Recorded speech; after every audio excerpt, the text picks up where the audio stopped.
오늘 우리 주시는 하나님의 말씀 보도록 하겠습니다. 창세기 32장 1절에서 32절인데 봉독을 22절에서 32절까지 제가 대신해서 읽도록 하겠습니다. 22절부터 읽겠습니다.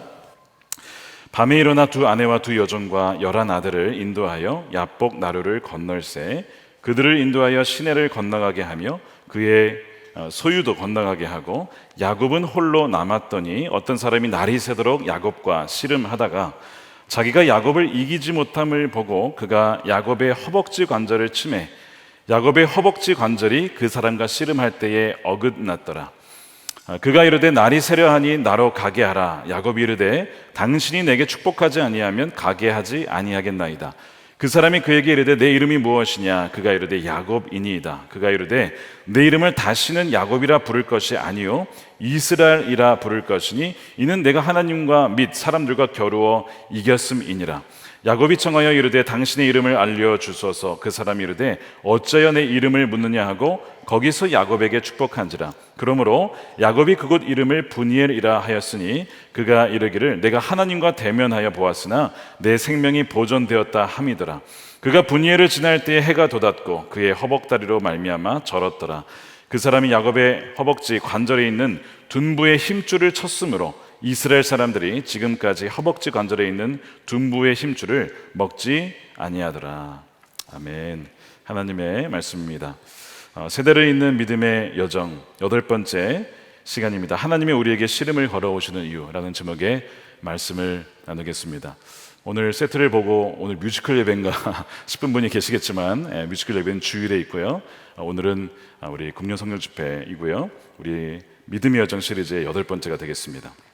자, 한번 지난번 말씀을 생각해 보시기 바랍니다. 야곱은 밧단 아람을 떠나서 하나님이 명하신 약속의 땅으로 돌아가기로 결정을 합니다. 밧단 아람은 하나님이 주신 땅이 아니었기 때문에 그래요. 근데 문제는 뭐냐면 야곱에게 해결해야 될 숙제가 하나 있었는데 누구죠?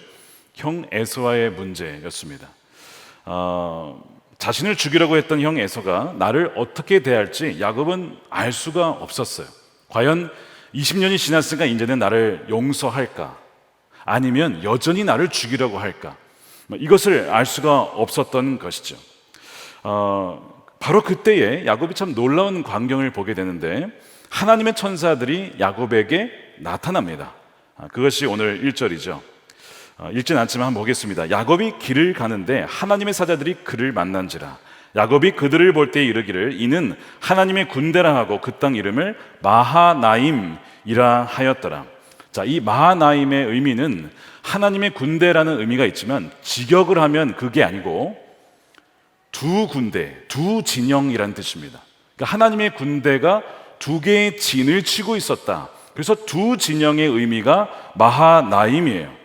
그러니까 야곱이 베델에서 이제 그 밧단 아람으로 갈 때에 꿈에서 뭘 봤습니까? 계단을 보았고 계단을 오르락 내리락 하는 천사들을 보았어요. 내가 혼자인 줄 알았는데 하나님이 나와 함께 계시고 하나님의 천사들이 오르락 내리락 하면서 나와 동행하는구나 하는 것을 그가 본 것이지요. 야곱아, 걱정하지 말아라. 너희 앞길을 내가 인도하고 보호할 거야. 그런데 마찬가지로 이제 밧단 아람에서 다시 고향으로 돌아온 그 경계에서 다시 그 천사를 보게 되는데 다른 점이 있어요. 그때는 꿈에서 본 것이고 지금 뭐예요? 꿈이 아닙니다. 실제로 보게 되는 거예요. 실제로. 그래서 하나님의 군대가 두 진영이 있었다. 여러분, 왜 두 진영일까요? 뒤에는 라반이 잡으러 올지도 몰라서 하나님께서 뒤에서 지켜주시고 앞에는 그의 앞길을 인도하는 천사들. 그러니까 앞뒤로 이 야곱을 보호하고 있었다라는 의미로 해석을 할 수가 있겠습니다. 그래서 하나님이 그가 안전하게 고향으로 돌아갈 수 있도록 이 모든 것을 준비해 주셨다라는 것을 꿈이 아니고 실제로 눈으로 볼 수 있도록 여호와의 사자들이 이 야곱 앞에 나타난 것입니다. 왜 이렇게 하나님이 하시냐면 왜 그렇죠? 야곱이 너무나 두려워하기 때문에 너무나 걱정하니까 하나님이 두려워하지 말라라고 이 마하나임을 보여주신 것입니다. 그가 고향으로 가기로 순종은 했지만 여전히 두려움으로 가득 차 있었던 거예요.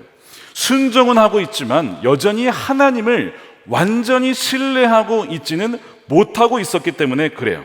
그래서 하나님은 이 야곱에게 평안을 주시고 그가 하나님께서 보호하신다는 것을 보여주시기 위함입니다. 여러분 혹시 최근에 하나님의 말씀에 순종하고자 했던 어떤 그런 결단이 있으시고 지금 순종하고 계십니까? 근데 순종은 하고 있는데 두려운 마음이 드세요? 온전히 신뢰하지 못하고 뭔가 걱정이 되십니까? 야곱이 딱 이 상황이었어요. 이때 하나님이 보여주신 것이 뭐냐면 마하나임이에요. 하나님의 두 군데의 진영으로 된 천사들이 너와 함께 있다는 것을 보여주시는 거예요. 그러니까 하나님이 함께 하심을 눈에 띄도록 보여주시는 은혜가 이 마하나임이죠. 제가 미국에서 이제 출국을 하고 한국으로 들어오는 그 경계선, 그 공항이죠. 거기에서 내리자마자 누구를 보았을까요? 우리 선남목자교회 장로님들과 목사님들과 몇 분이 마중을 공항에 나오셨습니다. 그러면서 그 플랜카드를 만들어 오셨는데 이렇게 쓰여 있었습니다. 웰컴, 김다희 목사님 가족의 입국을 환영합니다. 선남목자교회 교우 일동. 공항에 사람들 지나가면서 다 쳐다보고 이 사람이 누군가. 그러니까 굉장히 감사하면서도 부끄럽기도 하면서 빨리빨리 가자 그러면서 이제 그 앞에서 따라 모여서 사진을 한번 다시 찍었습니다. 그러니까 저는 그 플랜카드를 보면서 어떤 마음이 들었을까요? 하나님의 마하나임이 있구나. 하나님이 다 모든 앞길을 예비하셨다. 저는 그 마음이 든 거예요. 지금도 그 사진을 갖고 있고 누가 오셨는지 다 알고 있습니다. 너무 감사합니다. 정말 저희 가족을 맞이해 주셔서 우리 성도님 대표로 맞이해서 너무나 감사한 거예요. 바로 여러분들에게도 이런 일들이 있을 수 있어요. 언제요? 하나님 말씀에 순종했을 때 두려움이 밀려오고 내가 잘한 걸까? 내가 정말 하나님을 신뢰할 수 있을까 할 때에 눈에 보이는 어떤 방식으로 우리를 격려하시고 우리를 다독여 주시는 하나님 방식이 바로 이 마하나임이다라는 것이죠. 그래서 두려움을 내려놓고 신뢰함으로 계속 나아갈 수가 있게 되는 거예요. 이 마하나임이 함께하는 은혜가 여러분들 삶에 있기를 진심으로 축복합니다. 그렇게 야곱은 하나님의 군대를 보고 정말 이제 그 약속의 땅으로 진입을 하게 됩니다. 그러면서 이 야곱이 자신의 일꾼들을 형 에서에게 보내죠. 그리고 에서에게 갔던 야곱의 일꾼이 돌아와서 소식을 전합니다. 그것이 6절 말씀이에요. 사자들이 야곱에게 돌아와 이르되 우리가 주인의 형 에서에게 이른즉 그가 400명을 거느리고 주인을 만나려고 오더이다. 자, 에서가 오는데 400명을 거느리고 오고 있대요. 만나려고 오고 있대요. 이 개정판은 만나려고 오고 있다라고 번역했지만 새 번역은 다르게 번역을 했습니다. 이렇게 번역을 했습니다. 주인 어른의 형님께서 어른께 다녀왔습니다. 그분은 지금 부하 400명을 거느리고 주인 어른을 치려고 이리로 오고 있습니다. 새 번역은 좀 다르게 번역을 했어요. 자, 그럼 에서는 야곱을 만나려고 오는 것일까요? 아니면 치려고 오는 것일까요? 이게 지금 두 번역이 다르게 번역이 됐어요. 왜 이런 번역이 나오게 됐느냐? 이 원어의 이 코레라고 하는 이 단어 때문인데 이 코레는 두 가지 의미를 다 갖고 있어요. 하나는 일반적으로는 그냥 만나다의 to meet, 만나다는 것이죠. 만나다의 의미를 갖고 있는데 특정한 상황에서는 적군을 상대하려고, 그러니까 적을 상대하여 다투다의 뜻을 갖고 있어요. 그러니까 이걸 번역을 할 때 만나다라고 번역할 수도 있고 다투려고 치려고 온다라고 번역할 수도 있는 것이죠. 상황에 따라서 다르게 번역이 되는 겁니다. 물론 이 일꾼은요 그냥 만나려고 이 만나다의 의미로 말했을 가능성이 높아요. 왜냐하면 거의 모든 영어 성경 그냥 만나다라고 번역을 했어요. 그런데 이 새 번역은 치려고 번역했다는 것이죠. 왜냐하면 야곱이 두려워했기 때문에. 그러니까 야곱이 그 소식을 듣고 두려워하거든요. 7절에 보세요. 야곱이 심히 두렵고 답답하여 혹은 걱정이 돼서 자기와 함께한 동행자와 양과 소와 낙타를 두 떼로 나누었다. 그러니까 이 반응을 봤을 때 이 번역을 치려고 번역을 한 것이 맞겠다라고 해서 새 번역 성경 그렇게 번역을 한 것입니다. 문제는 뭐냐면 해석입니다. 에서가 400명을 끌고 오는 것이 과연 그게 팩트긴 하지만 도대체 이것이 무슨 의미냐는 해석에 따라서 완전히 달라지는 것이죠. 사실과 여러분 해석을 구분할 수 있어야 됩니다. 사실을 잘 해석하지 않으면 엉뚱하게 그 의미를 받아들이고 완전한 두려움에 빠질 수가 있다는 거예요. 물론 형 에서가 400명을 끌고 오는 것은 정말 이 야곱을 치려고 군대를 끌고 오는 것일 수도 있습니다. 이런 해석이 상당히 일리가 있죠. 왜요? 야곱이 형 장자권을 빼앗았으니까. 아직도 20년이 지나도 앙심을 품고 지금 부하를 끌고 오고 있구나, 이렇게 해석을 해도 전혀 문제는 되지 않습니다. 맞는 얘기가 될 수 있어요. 맞는 해석이 될 수도 있습니다. 그러나 반대로 형 에서가 400명을 데리고 온 것은 지금 야곱의 군대가 없어요. 그렇게 이동하다가 강도가 습격하면 어떡합니까? 그러니까 형 에서가 400명의 군사를 데려다가 동생을 보호해주기 위해서 데리고 왔을 수도 있는 거죠. 그러니까 여러분 해석에 따라서 하나의 팩트가 완전히 의미가 여러분 달라진다는 거예요. 그럼 무엇을 근거로 이 상황을 해석을 해야 할까요? 우리는 하나님의 사람들이니까 무엇으로 근거해야 됩니까? 하나님의 말씀을 근거로 그 상황과 사실을 해석할 수 있는 여러분 그 능력이 있어야 된다는 거예요. 이제 하나님과 동행하는 사람이라면 눈에 보이는 대로 상황에 따라서 여러분 좌지우지 되어서는 안 된다는 것입니다. 상황에 따라 요동하듯이 그게 흔들리면 안 된다는 거예요.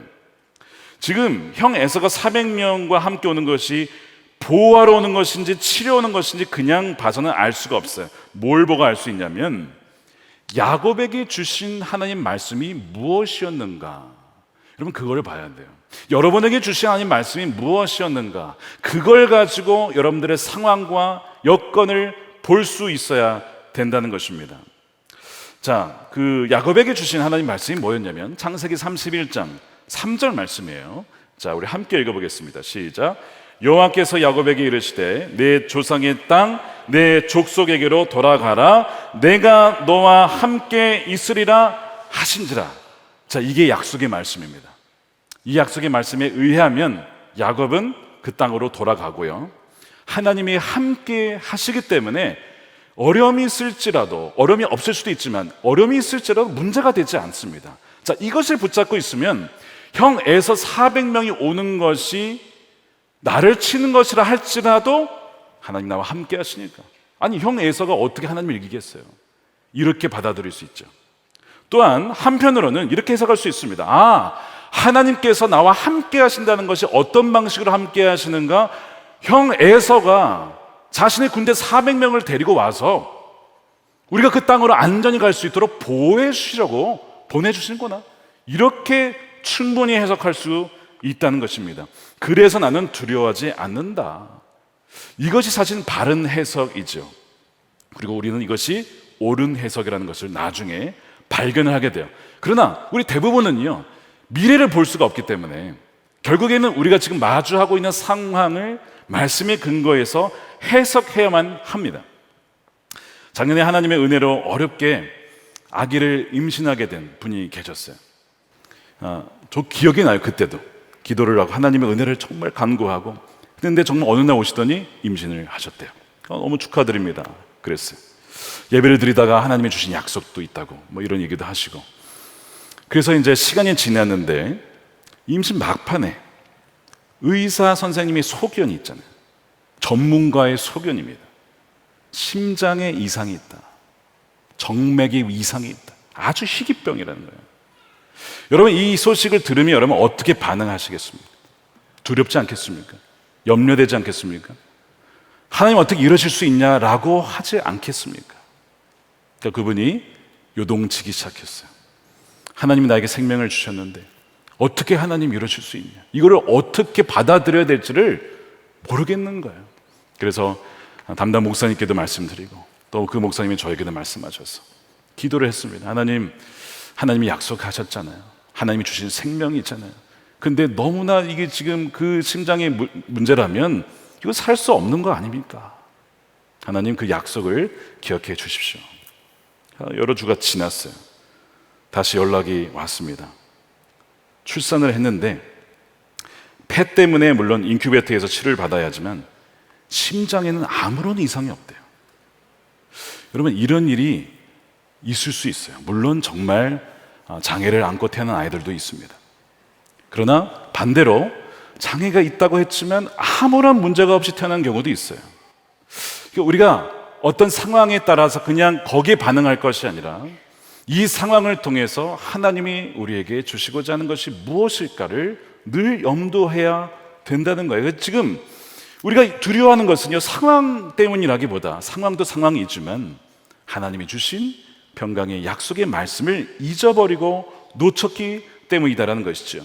우리가 그 두려운 상황이 정말 내 삶을 지배할 거야 라고 믿기 때문에, 그 믿음 때문에 우리는 두려워지게 되는 것이지, 결국 우리는 무엇을 어떻게 해석하고 그것을 믿느냐에 따라서 완전히 우리 인생은 달라지게 되는 거예요. 제가 재작년에 부임을 하고 나서 몇 주 이제 설교를 한 뒤에 이런 이야기를 들었어요. 목사님 말이 너무 빨라서 적응이 안 됩니다. 그래서 제가 한동안 말을 좀 천천히 했습니다. 근데 제가 적응이 안 돼요. 어떤 분은 그런 얘기를 하셨어요. 유 목사님 은퇴하시면 교회가 어떻게 될지 모르니까 대비를 해야 된다. 그 맞는 얘기 아닙니까? 제가 그런 얘기를 다 들으면서 제 귀에 들리는 현실이었어요. 제가 그런 말을 듣고 있으면 걱정이 될까요? 안 될 수가 없죠. 사람인데 걱정이 되죠. 정말 그렇게 되면 어떡하지? 이런 생각이 막 들기 시작했어요. 여러분, 그때 두려움이 우리를 올무처럼 사로잡을 때가 있습니다. 현실이 그럴 수도 있고 현실은 그렇지 않은데 사람들의 말 때문에 두려움이 엄습할 때가 있어요. 그때 제가 뭘 했을까요? 하나님이 저에게 주신 약속의 말씀을 다시 꺼내서 펴보았습니다. 미국에서 출발하기 전에 주셨던 말씀, 시편 33편 8절에서 11절이에요. 이렇게 되어 있습니다. 온 땅은 여호와를 두려워하며 세상의 모든 거민들은 그를 경외할지어다. 그가 말씀하심에 이루어졌으며 명령하심에 견고히 섰도다. 여호와께서 나라들의 계획을 폐하시며 민족들의 사상을 무효하게 하시도다. 여호와의 계획은 영원히 서고 그의 생각은 대대에 이르리로다. 말씀하심에 이루어졌고 명령하심에 견고히 섰다. 하나님이 부르셨고 하나님이 세우셨으니까 하나님이 이루실 거다. 이 말씀을 딱 붙잡으니까 모든 두려움이 사라지는 거예요. 저는 이 말씀이 얼마나 감사한지, 하나님의 부르심에는 뭐가 없다고요? 후회하심이 없다는 것을 다시 한번, 그래서 우리가 흔들리는 것을 아예 막을 수는 없지만 흔들리다가 아예 그냥 뿌리가 뽑히는 것이 아니라 흔들리다가도 다시 말씀으로 우리에게 주시는 음성으로 받으면 다시 서게 되는 거예요. 문제는 뭐냐면 야곱의 경우에 그저 종의 말만 듣고 자신의 편견에 따라서 비추어 해석을 한 것이죠. 그는 분명 지금 방금 뭘 봤습니까? 마하나임, 하나님이 두 군대, 아예 그냥 꿈이 아니라 실제로 봤어요. 그럼에도 불구하고 언제 그것을 봤냐는 듯이 잊어버리고 그가 어떻게 이 두려움에 대해서 이제 대처를 하냐면 그것이 7절 말씀입니다. 잘 보세요. 야곱이 심히 두렵고 답답하여 자기와 함께한 동행자와 양과 소와 낙타를 두 떼로 나누고 이르되 에서가 와서 한 떼를 치면 남은 한 떼는 피하리라 하고, 야곱은 머리가 굉장히 비상한 사람입니다. 꾀가 많은 사람이에요. 모든 상황에 대한 대비와 전략을 플랜 A부터 Z까지 ABCD 쫙 해서 세워놓는 사람이 바로 이 야곱입니다. 근데 7절에 두 떼라는 단어를 보세요. 아까 마하나임의 뜻이 뭐라고 했습니까? 두 진영의 군대. 이 두 떼가 또 나와요. 여러분, 지금 성경은 풍자를 하고 있습니다. 이 두 떼의 언어가 마하노시입니다. 이 무슨 얘기냐면 이 마하나님의 이 어근에 같은 단어, 마하내에서 나온 단어인데요. 마하나임을 보여줬는데 그는 잊어버리고 차라리 이거보다 내가 만들어 놓은 전략, 즉 두 떼 마하노스를 만들어서 먼저 보냈다가 혹시 치면 이거라도 남겨야지, 이게 훨씬 더 믿을만하다. 야곱은 이거를 믿은 거예요. 뭐보다요? 하나님의 천사들보다, 하나님이 함께 하신다는 것보다 이것이 더 신뢰할 만한 것으로 여겼기 때문에 마하나임을 버리고 마하노스를 택하였다. 이것이 두 떼의 의미입니다. 굉장히 성경은 의도적으로 이 야곱의 불신앙을 보여주고 있어요. 근데 이것이 야곱만의 모습이 아니라 바로 저와 여러분들의 모습일 수 있다는 거예요. 하나님이 우리에게 분명히 마하나임을 보여주셨고 주셨지만 하나님의 군대를 저버리고 동물의 군대, 마하넛, 동물의 군대가 훨씬 더 신뢰할 만하다. 내가 짜낸 전략과 나의 계획으로 위기를 돌파해 보려고 하는 것이 여러분 야곱만의 문제가 아니고 바로 우리의 모습이잖아요. 이 나중에 야곱은요, 이 두 떼도 성이 안 차니까 이 마하노시라고 그랬잖아요. 각각을 다시 또 두 떼로 나누어서 네 떼로 만듭니다. 야, 그래서 첫째도 안 되면 둘째고 둘째도 안 되면 뭐 이런 식으로 나중에는 이제 이것을 뇌물로 첫 번째, 두 번째 뇌물, 세 번째 뇌물, 네 번째 이렇게 하면 형 에서가 좀 화를 풀지 않을까. 여러분 보험이 드셨을 텐데 많은 분들이 두려우면 많은 보험을 들 수 있겠죠.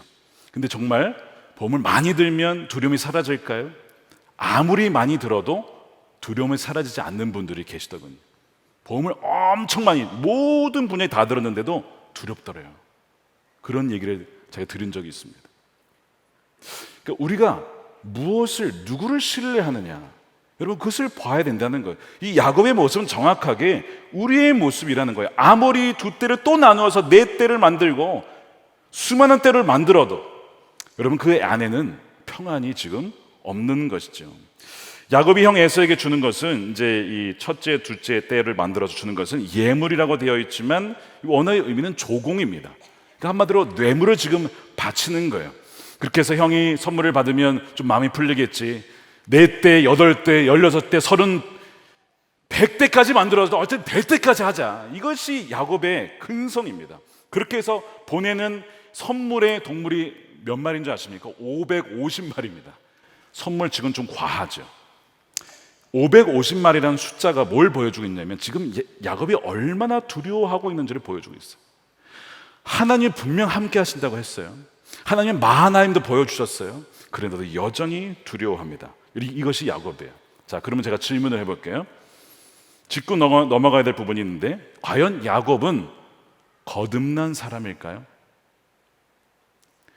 지금 내 모습이 야곱과 비슷하다면 동일한 질문을 하셔야 됩니다. 나는 정말 거듭난 사람이 맞나? 그런데 나는 왜 이렇게 걱정이 많은 걸까? 왜 이렇게 두려움이 많은 걸까? 야곱은 과연 거듭난 사람일까? 자, 한번 따져볼게요. 그는 베델에서 하나님을 만납니다. 지금까지는 그냥 들어서 알던 하나님이었는데 이제는 음성을 듣고 천사를 보면서 하나님의 약속을 들으면서 하나님을 사실상 만나게 되어지죠. 그리고 바단 아람의 20년 기간 지나면서 그의 언어가 바뀌었어요. 어떤 얘기가 나오냐면 언어의 주어가 나에서 많이 주님으로 바뀝니다. 하나님께서 나의 삶을 지켜주지 아니하였더라면 저는 빈손으로 돌아갔을 겁니다 라는 고백을 그가 하거든요. 그러니까 그는 분명히 변화된 사람이에요. 거듭난 사람인 것이 분명합니다. 그의 안에는 새로운 생명이 있어요. 또 하나 그가 거듭난 자라는 증거 중에 하나는 뭐냐면 그의 기도입니다. 기도. 9절에 보면 야곱의 기도가 나오거든요. 여러분 아브라함, 이삭, 야곱, 요셉의 이야기를 앞으로 보시면서 지금까지 보셨지만 기도한 장면 생각나십니까? 자, 분명하게 요셉을 나중에 보겠지만 요셉이 기도한 장면 나오지 않아요. 물론 기도를 했겠죠. 성경 기록은 없습니다. 이삭 기억나십니까? 뭐 배우자를 위해서 기도했던 그 장면 나오죠. 묵상하고 그 정도. 아브라함은 소돔을 위해서 하나님께 기도한 장면이 나와요. 근데 그 외에 제단을 드렸다. 뭐 거기서 기도를 했겠죠. 그러나 기도가 기록된 것은 거의 없어요. 근데 오늘 본문에 이 야곱은요, 그의 기도가 구체적으로 나옵니다. 근데 이 기도를 읽어보면요, 야곱은 기도의 원리를 아는 사람입니다. 기도의 원리를 알고 있어요. 왜 기도의 원리를 알고 있냐? 야곱의 기도는 하나님의 약속의 말씀의 뿌리를 견고하게 내리고 있습니다. 여러분 응답받는 기도의 원리가 뭐죠? 너무 많지만 그 중에 하나가 뭘까요? 하나님의 약속의 말씀에 근거해서 확신 있게 기도하는 것이고 끈질기게 기도하는 것이죠. 이것이 조지 뮬러가 기도 응답받았던 원리이기도 합니다. 근데 지금 이 야곱이 그 기도를 하고 있어요. 자, 어떤 약속이냐? 창세기 32장 9절과 12절 말씀인데요, 이렇게 되어 있어요. 주께서 전에 내게 명하시기를 내 고향 내 족속에게로 돌아가라, 내가 내게 은혜를 베풀리라 하셨지 않습니까?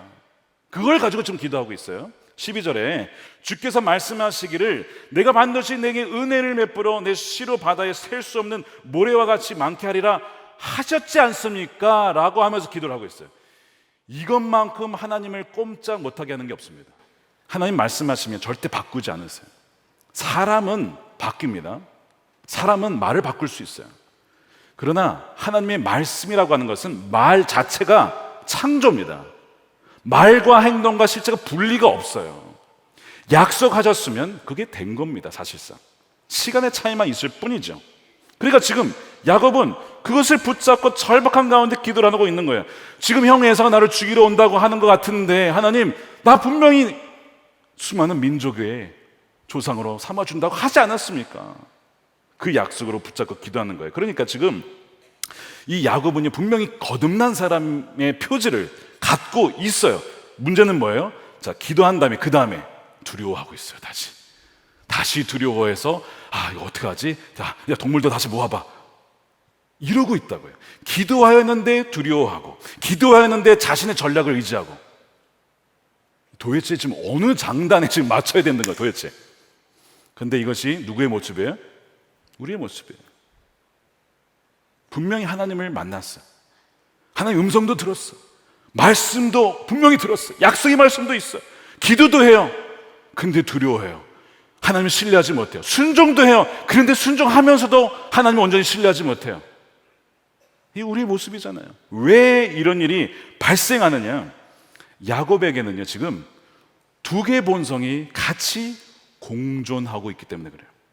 하나는 그의 타고난 육적인 본성, 움켜쥐려고 하고 자신의 머리로, 자신의 힘으로 모든 상황을 이겨보려고 하는 이 야곱의 본성이 있고, 또 하나는 하나님이 새롭게 주신 본성, 이제는 성령으로 말미암아 하나님의 인도함을 받는 이 두 가지가 공존하고 있기 때문에 이랬다가 저랬다가 센 쪽이 이제 그걸 장악을 하는 거예요.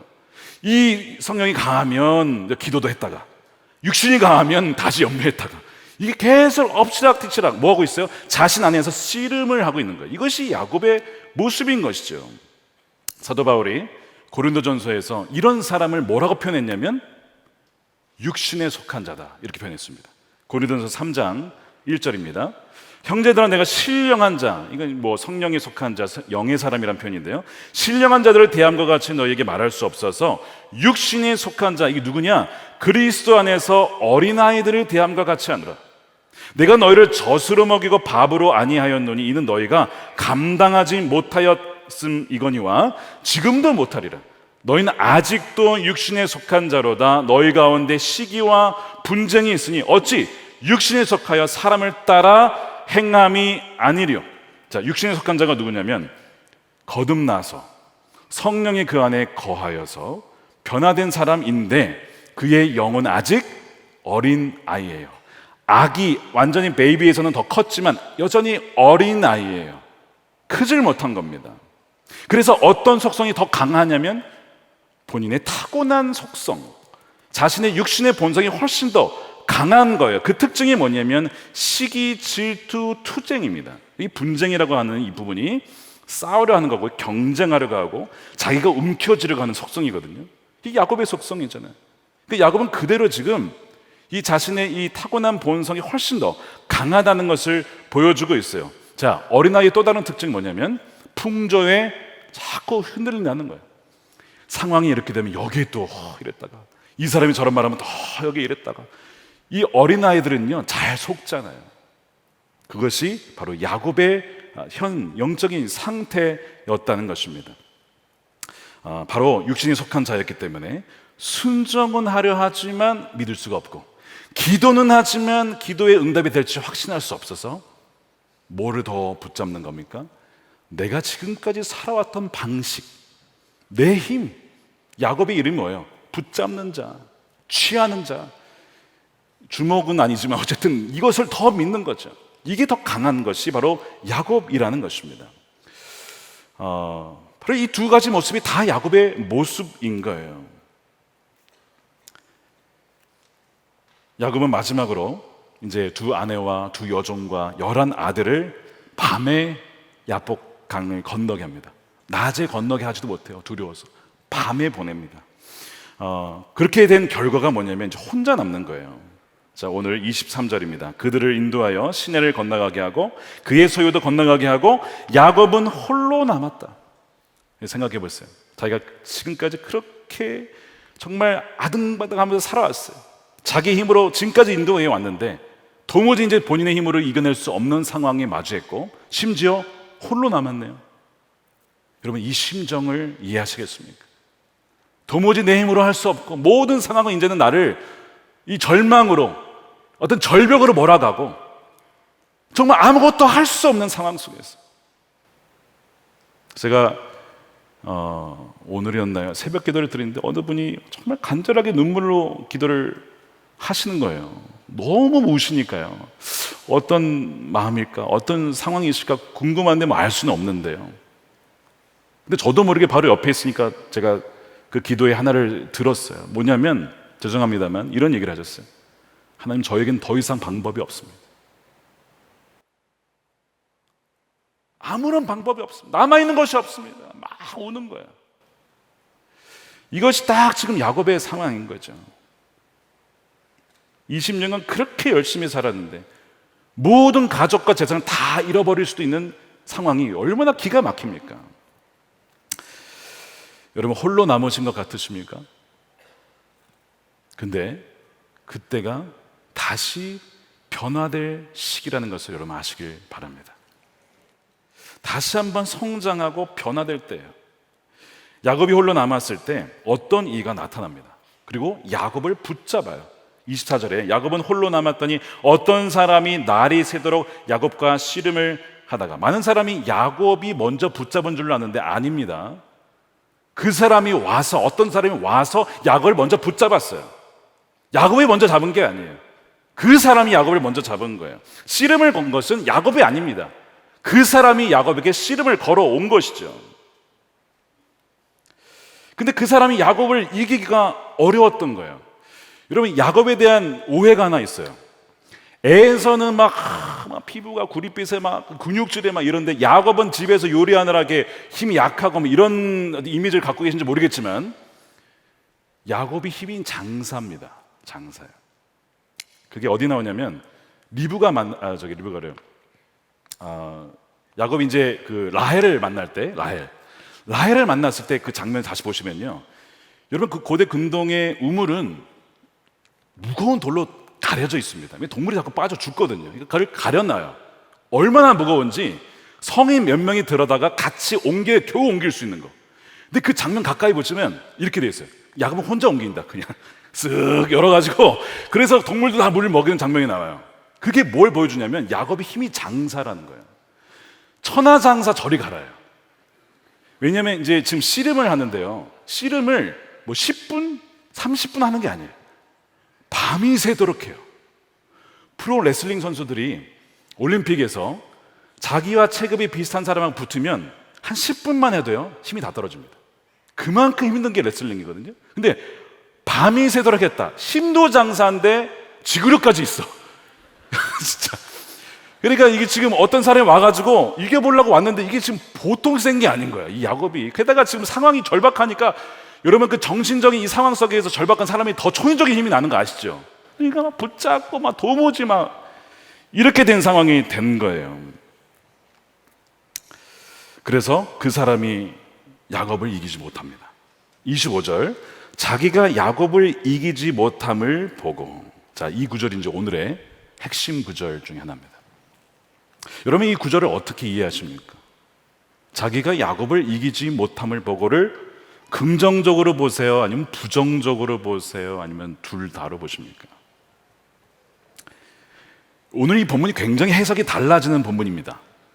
여러분, 나중에 이 본문을 가지고 말씀을 하신 분들을 보시면 헷갈리실 거예요. 전혀 다른 얘기를 막 하시거든요. 저도 이 말씀 가지고 뭘 했을까요? 씨름을 많이 했습니다. 주님, 도대체 이 말씀이 이거 이해가 잘 안 가는데요, 이게 뭡니까 도대체? 일단 이 어떤 자는요, 천사인데요, 천사인데 단지 천사가 아니고 하나님이죠. 왜냐하면 뒤에 보시면 내가 하나님과 겨뤘다 이렇게 표현하는 거 봤을 때 인간의 모습으로 나타나신 하나님이구나 하는 것을 알게 돼요. 하나님은 종종 인간의 모습으로 아브라함에게도 그렇게 나타나셨잖아요. 그러니까 하나님이 사람의 모습으로 나타나서 야곱과 씨름을 하게 된 것입니다.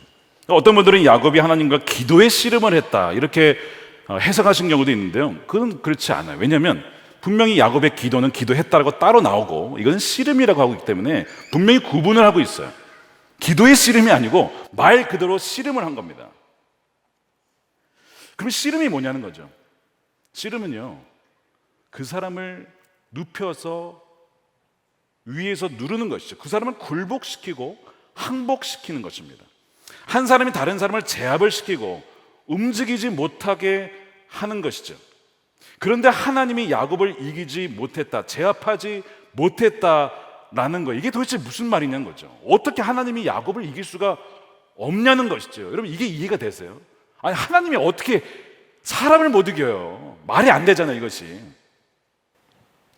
그런데 그럴 수 있더군요. 하나님이 이기지 못할 수가 있어요. 언제요? 야곱이 하나님보다 자신의 지혜와 힘을 더 신뢰하고 자신의 본성의 힘을 더 의지할 때입니다. 하나님이 져준 거긴 한데 하나님이 이길 수가 없었어요. 지금까지 야곱은요, 모든 인생을 자신의 손으로 움켜쥐고 조종해 왔습니다. 이름의 뜻이 움켜쥐는 자, 레슬러죠. 태어날 때부터 자신의 손으로 형 에서의 발꿈치를 잡고 하여튼 자기가 먼저 나가려고 태어날 때부터 그랬던 자가 이 야곱입니다. 자신이 장자여야 한다, 자기가 복을 받아야 된다, 그래가지고 아버지도 속이고 형도 속여서 그 장자권을 탈취하고 결국 그래서 아버지도 이기고 형 에서도 이기고 지금까지 계속 자신의 어떤 천성적인 힘과 전략과 지혜를 의지해서 뭐 해온 자입니까? 이겨온 자예요. 계속 이겨온 자예요. 근데 지금 이 야곱이 누구도 이기려 합니까? 하나님도 이기려 하고 있어요. 야곱은 하나님도 내가 컨트롤해서 내가 원하는 삶을 위해서 통제할 수 있을 것이라고 생각한 사람입니다. 야곱은 하나님을 이기려 한 자죠. 근데 정말 하나님은 야곱에게 이길 수가 없었어요. 자아가 너무 강했기 때문에 그래요. 물론 하나님을 만났습니다. 기도도 합니다. 간증도 합니다. 하나님께서 이렇게 하셨습니다. 간증도 하지만 야곱의 깊은 본성은 바뀌지 않았어요. 여전히 야곱은 야곱이었습니다.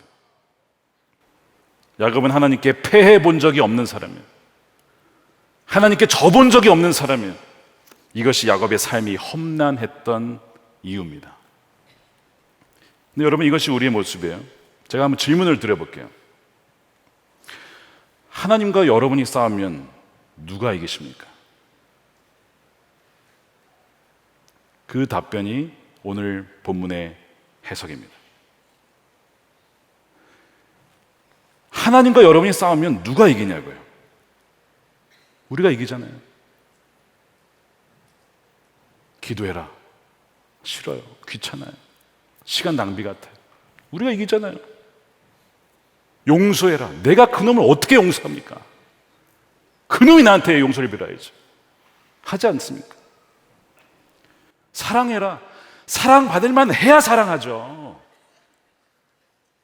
이게 우리가 이기는 거예요. 용납해라. 품어주라. 순종해. 언제까지 순종합니까? 순종했잖아요, 저번에. 또 하라는 거예요, 지금. 오래 참아줘라. 참았다고요, 저도. 여러분, 이 모든 것이 뭐예요, 지금?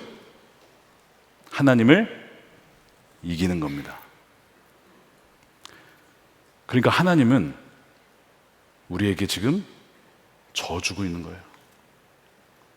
지난 야곱의 인생을 쭉 보면서 나는 내가 너를 이기길 원했는데 너는 지금까지 나를 계속 이겨왔고 너희 아버지도 이겨왔고 너희 형도 이겨왔고 마지막까지 이 상황에서도 나를 이기려고 하는구나. 이거더라고요. 자기가 야곱을 이기지 못함을 보고 이 구절에 이 야곱에다가 그냥 우리 이름을 넣어도 전혀 문장이 이상하지 않아요. 자기가 다윗을 이기지 못함을 보고 하나님이 다윗을 이기지 못함을 보고 전혀 이상하지 않아요. 이 묵상이 전혀 이상하지 않다고. 얼마나 하나님을 이겨먹었는지 몰라요. 얼마나 많은 불순종을 했는지 몰라요. 지금 여러분 무엇과 씨름을 하고 계십니까? 내 삶에 뭐 이렇게 장애물이 많아. 그것이 사람이든 사건이든 한번 잘 살펴보세요. 하나님이실지도 모릅니다. 하나님이 여러분을 가로막고 씨름하자고 걸어오신 것일 수 있어요. 사람의 모습으로 우리에게 나타나시고 환경을 통해서 나타나시고. 그러니까 지금 내가 씨름하는 이유가 무엇인지 우리는 물어야 합니다. 이 핵심은 뭐냐면 나의 끈질긴 자기 중심성이에요. 천성적인 재능을 의지하는 거예요. 이것 때문에 하나님도 이겨먹으려 하는 거예요. 하나님께 굴복하지 않으려 하는 것입니다. 내가 옳다는 겁니다. 내가 맞다라는 것입니다. 하나님을 이겨먹는 자는요, 이긴 겁니까? 여러분, 아닙니다. 패자입니다. 지는 거예요. 그 사람은 진 겁니다. 그러니까 어떻게 한 거예요? 하나님 계속 기다려주시는 거죠. 나중에 결국에는 지금까지는 그렇게 져주었지만 이제는 더 이상 안 된다. 왜요? 이제 약속의 땅에 들어가야 되고 너는 민족의 이름이 돼야 되거든요. 이스라엘이 되려면 이렇게는 들어갈 수 없다 이거예요. 이렇게는 안 된다 이거지. 그래서 그의 허벅지 관절을 탁 찌시는 거예요. 25절에 자기가 야곱을 이기지 못함을 보고 그가 야곱의 허벅지 관절을 치매. 단 한 번입니다. 야곱의 허벅지 관절이 그 사람과 씨름할 때 부러진 건 아니었어요. 근데 어긋났어요. 그 사람이 야곱의 허벅지 관절에 있는 둔부의 힘줄을 치면서 뼈가 엉덩이 뼈와 허벅지 관절에 연결되어 있는 부분이 어긋나면서 야곱이 힘을 쓸 수가 없게 된 거예요. 그 천하장사였던 야곱이 더 이상 힘을 쓸 수가 없어요. 그래서 세 번역은 그것을 엉덩이뼈라고 이렇게 번역을 했어요. 이 엉덩이뼈는 인간의 이 중심이죠. 그러니까 육신을 상징합니다. 타고난 본성을 상징하죠. 강한 본성, 질긴 본성, 지독한 자기 중심성과 자기 사랑을 상징하는 거예요. 야곱에게는 타고난 힘과 지구력과 자신의 잔꾀와 지혜, 이것이 하나님을 이겨 먹었던 바로 그의 본성입니다. 근데 우리도 마찬가지예요. 각 사람마다 그 엉덩이뼈가 무엇인지는 다 달라요. 어떤 사람은요 말주명이 좋고요, 어떤 사람은 친화력이 좋고요, 어떤 사람은 타고난 성품이 좋고, 어떤 사람은 타고난 성실함이 있고요, 어떤 사람은 체력이 좋고요, 어떤 사람은 키와 외모가 크고 좋습니다. 어떤 사람은 운동을 잘하고, 어떤 사람은 악기 연주와 작곡에 능합니다. 다 예수님 믿기 이전에 하나님이 선천적으로 주신 어떤 재능이 여러분 다 있으실 거예요. 하나님이 주신 것들이죠. 이것이 우리의 엉덩이 뼈가 될 수 있어요. 왜죠? 이것이 너무나 복이지만 동시에 하나님을 온전히 붙잡지 못하게 하는 주된 장애물이 될 수 있기 때문에 그래요. 기도하지 않아도 되거든요. 하나님께 매달리지 않아도 선천적인 재능으로 잘할 수 있거든요. 근데 이것이 그를 가장 가로막는, 하나님이 쓰실 수 없는 사람이 되는 가장 큰 장애물이 된다는 거예요. 하나님 왜 씨름을 걸어오셨는가? 넌 그 상태로 약속의 땅에 들어갈 수 없다. 너 지금 약속의 땅에 들어가야 되는데 여전히 너가 너무 강하구나. 내가 너를 이길 수 없을 정도로 강하구나. 이제는 내가 너의 그 타고난 재능과 선천적인 본성을 쳐야겠다. 여러분, 이것은 사랑입니다. 사랑하지 않으면 그냥 그렇게 살도록 내버려 줄 겁니다. 그런데 사랑하시니까 치시는 거예요. 징계하시는 거예요. 하나님께서 야곱을 이길 수 없어서 그렇게 한 것이 아니고 기다려준 것인데 이제 더 이상은 안 된다는 것이죠. 자, 그래서 하나님이 씨름을 걸어오신 이유는 약속의 땅에 합당한 자로 만드시기 위함이고, 씨름을 걸어오신 이유는 야곱의 옛 본성, 자기를 신뢰하는 것을 처리하기 위함이고, 씨름을 걸어오신 이유는 하나님이 주시는 복이 아니라 하나님 그분을 붙잡는 자가 되게 하려고 씨름을 걸어오신 거예요. 야곱도 씨름을 하다가 이 사람이 아닌 걸 알았어요. 지금까지 자기 인생에 자기를 당해낸 사람이 없었어요. 그 사람도 자기를 이길 수 없지만 자기도 이거 완전히 제압을 못하는 겁니다. 이게 뭔가 신적인 존재라는 것을 그 당번이 알았을 거예요. 그래서 하나님께서 그를 치고 더 이상 힘을 쓸 수 없게 만드는데요, 결국 야곱의 번성은 거기서 죽게 되죠. 26절인데요, 야곱의 허벅지 관절이 사람과 씨름할 때 어긋났다. 그러면서 그 26절에 보니까 그 다음에 어긋났어요. 이제 힘이 다 빠졌어요. 이제 더 이상 의지할 게 없어요. 26절에 어떻게 되죠? 그가 이르되 날이 새려하니 나로 가게 하라. 야곱이 이르되 당신이 내게 축복하지 아니하면 가게 하지 아니하겠나이다. 자, 이게 뭐냐면요, 뼈가 이제 어긋나면서 힘이 다 빠졌어요. 근데 아직 이 팔은 쓸 수가 있는 거예요. 그러면서 이 사람이 아니라 하나님인 것을 알았어요. 가장 약할 때에, 이제는 몸이 가장 약할 그때에 비로소 하나님을 붙잡게 된 거죠. 가장 약할 그때에 비로소 하나님만을 붙잡게 되고 하나님에게 떼를 쓰게 된 거예요. 이것이 야곱의 십자가 사건이죠. 제가 지난 수요일부터 이상하게 왼쪽 허벅지가 문제가 생겼습니다. 뼈가 틀어지면서 잘 걷지를 못하게 됐어요. 낫겠거니 했는데 더 심해지는 거야, 이게. 근데 제가 묵상하던 본문이 뭡니까? 이 창세기 32장 야곱의 허벅지를 치신 하나님, 왜 저를 치신 겁니까? 제가 이렇게 질문을 던지고 묵상을 하던 중에 이런 마음이 들었어요. 저는 별로 잘난 것이 없지만 너의 타고난 재능, 너가 노력해서 얻은 그 모든 것 신뢰하지 마라. 좀 놀라운 말씀이에요. 제가 지금까지 공부했던 거 귀하지만 너 그거 다 배설물같이 버리고 정말 나만을 신뢰할 수 있겠느냐. 심지어 너의 타고난 어떤 목소리, 배경, 모든 것 다 의지하지 말아라. 주님께서 씨름을 거신 이유가 이거더라고요. 왜요? 약속의 땅에 들어가야 돼요. 하나님의 백성을 세워야 되는데 타고난 재능, 어떤 그것을 의지해서는 여러분 그렇게 될 수가 없거든요. 오직 하나님의 전적인 은총을 구하고 신뢰하라 라는 말씀으로 받았어요. 야곱이 26절에서 구한 축복이 무엇이었는가?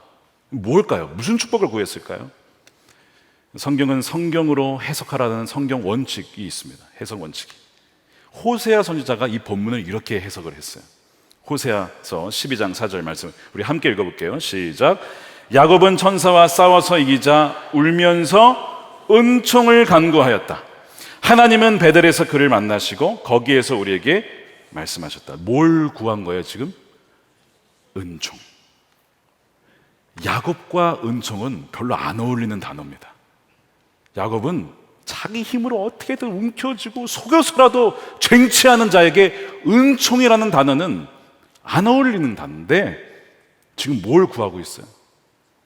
하나님의 은총, 하나님의 호의, 하나님께서 예뻐하시고 하나님께서 기뻐하시고 하나님이 보시기에 참 아름답다라고 여겨주신 것이 다 이게 호의거든요.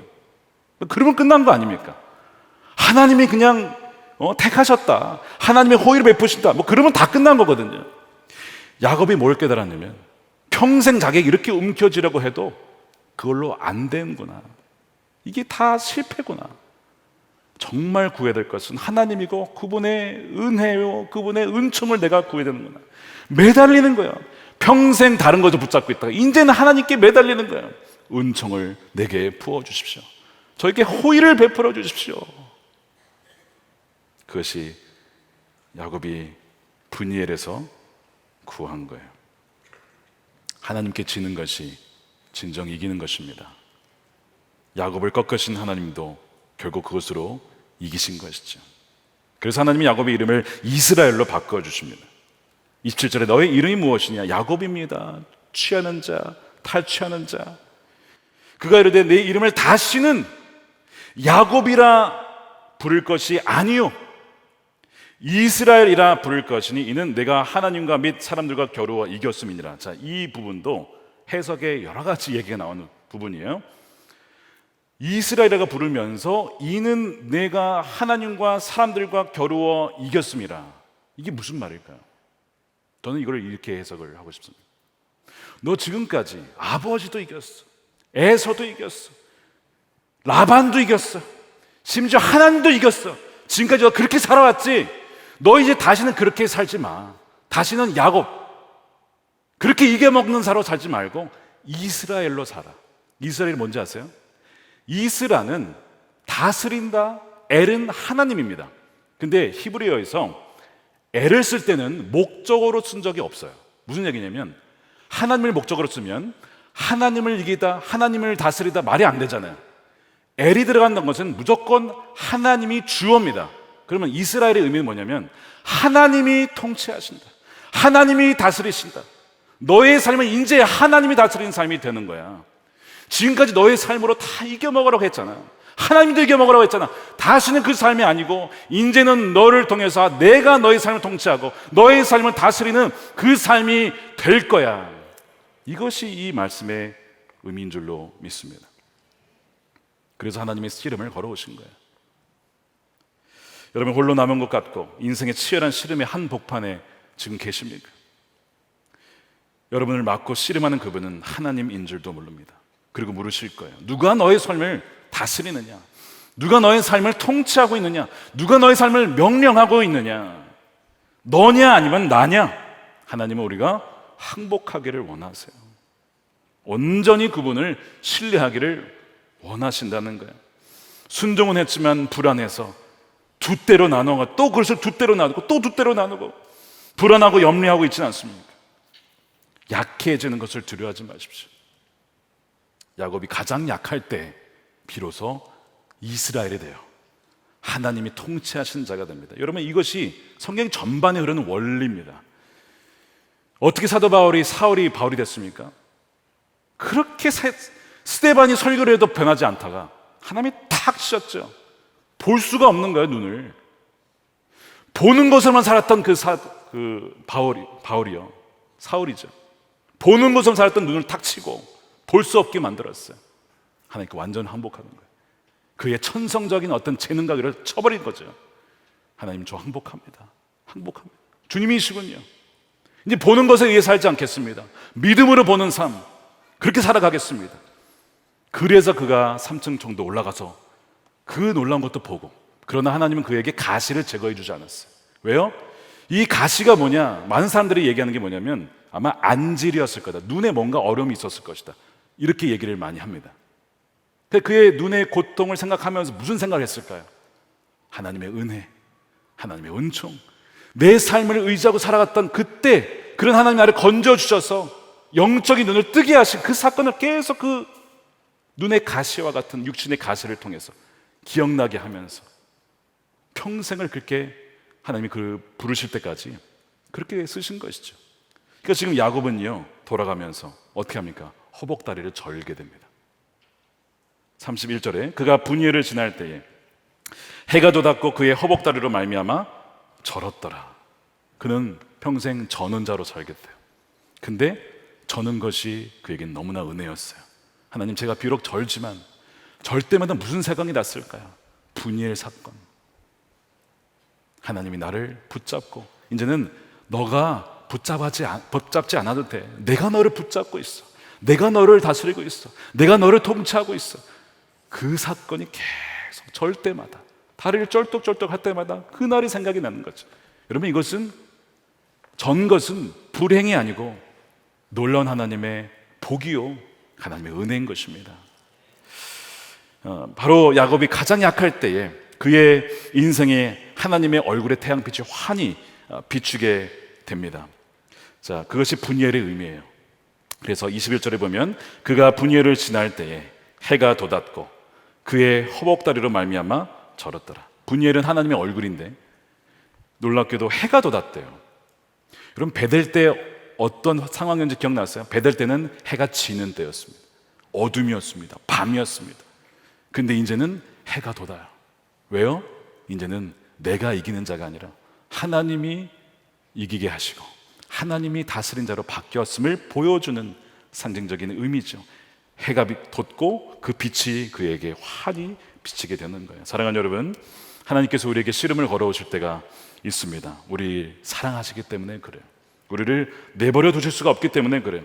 하나님께 이기는 것은 여러분 지는 것입니다. 그러나 하나님께 지는 것은 진정 이기는 삶입니다. 그래야만 하나님이 우리를 진정 다스릴 수 있기 때문에, 진정 이스라엘이 될 수 있기 때문에, 하나님의 백성이 될 수 있기 때문에 그렇습니다. 하나님께 우리 온전한 삶을 드리고 하나님의 온전한 통치를 누리는 그 은혜의 삶을 살아가시는 저와 여러분들의 삶이 되시기를 우리 주님의 이름으로 축원드립니다. 우리 함께 기도하기 전에 우리 찬양하고 우리 기도하겠습니다. 우리 지난번에 한번 불렀던 찬양인데 주님만이 필요해요라는 찬양입니다. 가사에 주님만이 필요해요. 언제 필요할까요? 모든 순간에. Every hour I need. 모든 순간에 내가 주님이 필요합니다. 우리가 이 가사를 생각하시면서 오늘 야곱의 이야기를 또한 떠올리면서 본인에게 주신 음성으로 고백하시길 축복합니다.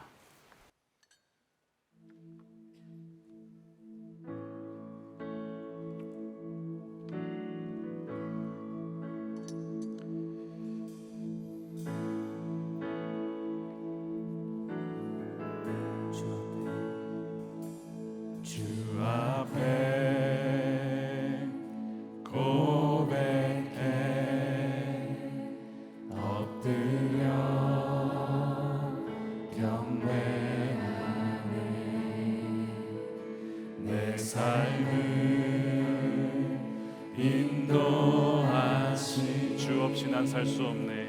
주 없이 살 수 없네. 주님만이 필요해요. 모든 순간마다 주님만이 필요해요. 모든 순간마다 주의 방패, 주의 공의, 주 나의 모든 것, 주 나의 모든 것. 죄악 속에 방황할 때, 죄악 속에 방황할 주의 은혜 흘러넘쳐, 주의 은혜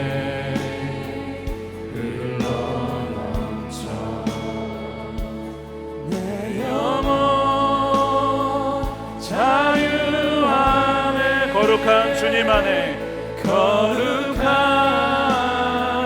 주님 안에 우리 두 손 들고 함께 찬양합니다. 주님만이 필요해요. 모든 순간마다 주의 방패, 주의 공의, 오 주 나의 모든 것. 주님만이 필요해요. 주님만이 필요해. 모든 순간마다, 모든 순간마다 주의 방패, 주의 공의, 오 주 나의 모든 것. 세상 유혹 찾아올 때 주 날 일으키시네. 견딜 수 없을 때 주의 지혜, 예수 나의 참 소망. 세상 유혹 찾아올 때 주 주 날 일으키시네. 주 날 일으키시네. 견딜 수 없을 때 주 의지해. 예수 나의 참소만, 예수 나의 참소만.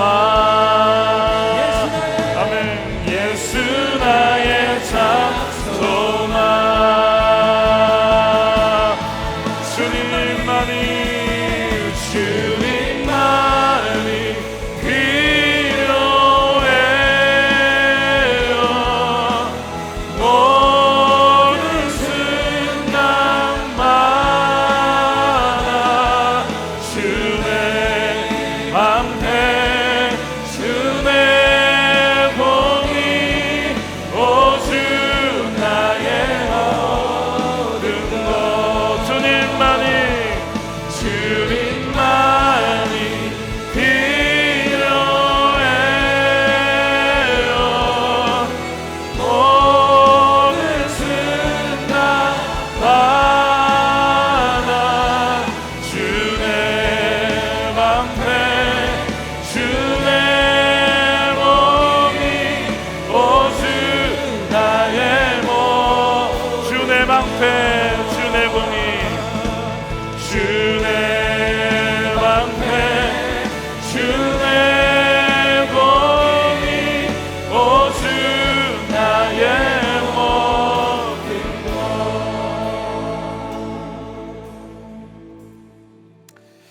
여러분, 하나님께 순종하기로 했지만 두려운 분들 계실 겁니다.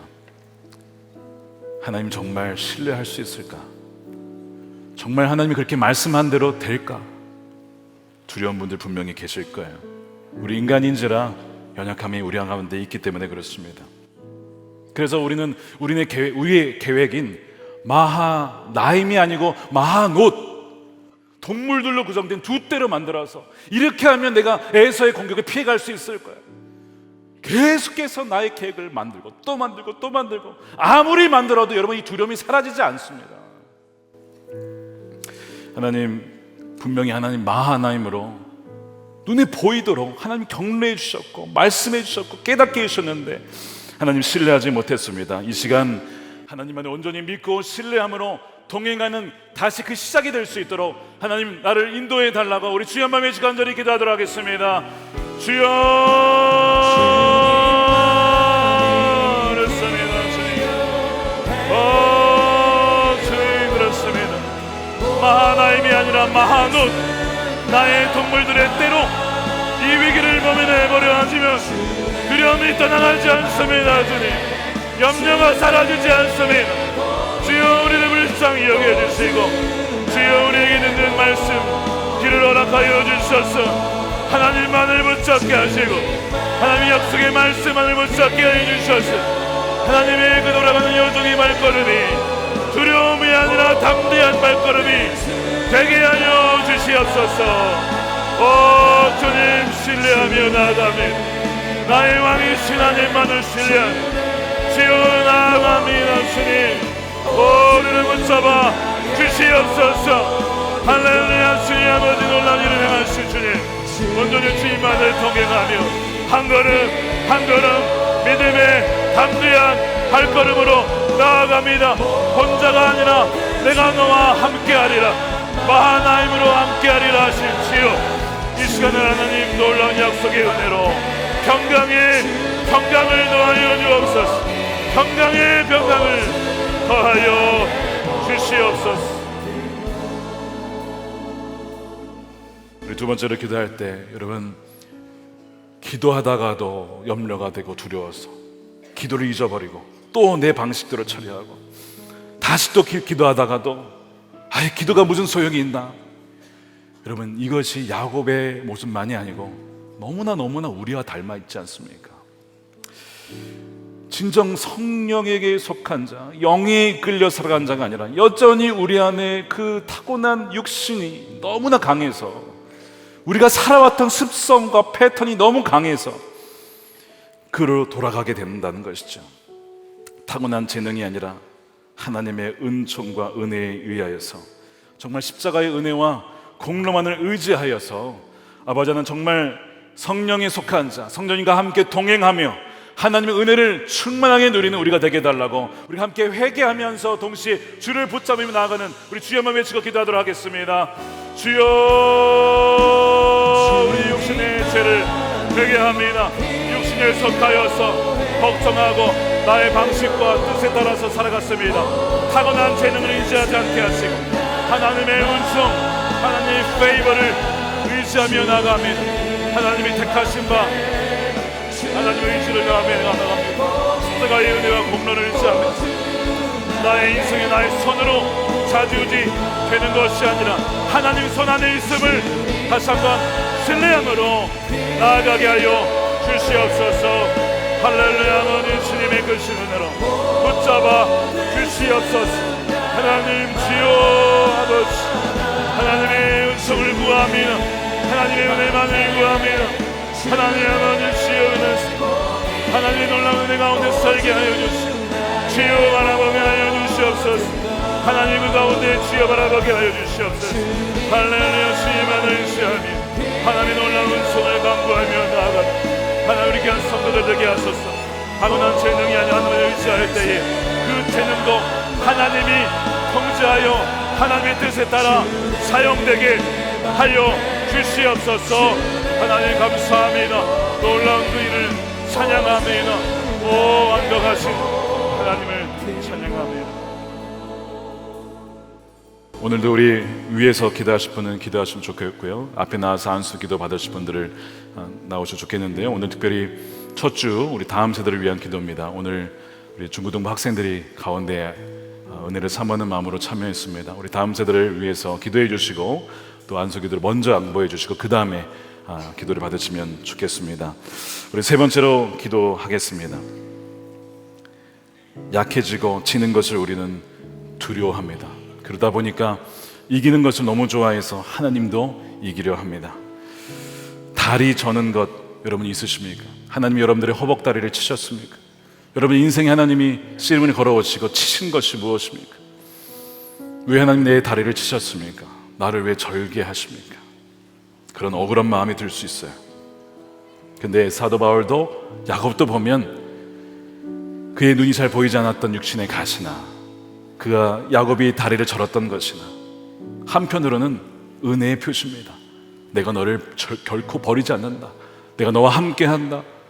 너가 절므로 말미암아 나와 동행하게 되었다. 진정 너가 치기 전에는 너 혼자 뛰어다니고 했지만 난 너와 동행할 수가 없었다. 그러나 이제 다리를 저니까 비로소 나와 동행하게 되었구나. 여러분 그것이 얼마나 은혜인지 모릅니다. 하나님 이제는 정말 주님이 다스리고 통치하는 이스라엘, 야곱이 아니라 다시는 야곱이 아니라 이스라엘이라 하나님이 통치하시고 말씀하시고 하나님이 다스리시는 그 삶을 살아가는 우리가 되게 해달라고 주여 한번 외치고 다시 한번 기도하도록 하겠습니다. 주여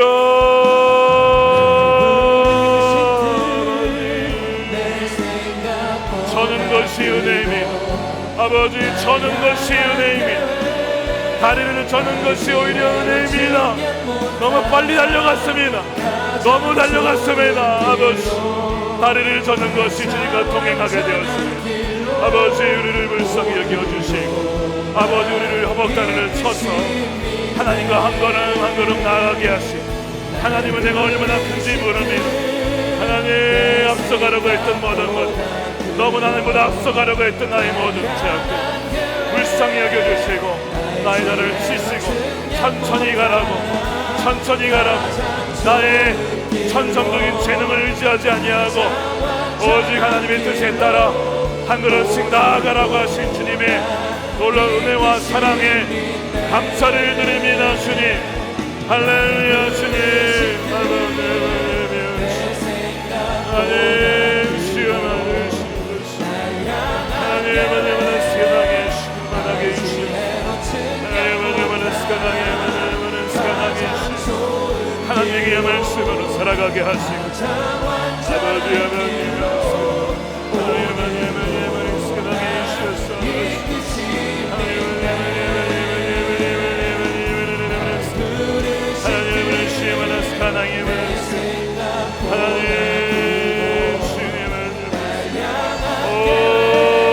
사랑하는 주의 성도들을 기억하여 주시고 아버지가 온전히 바라보며 나갈 수 있도록 아버지 인도하여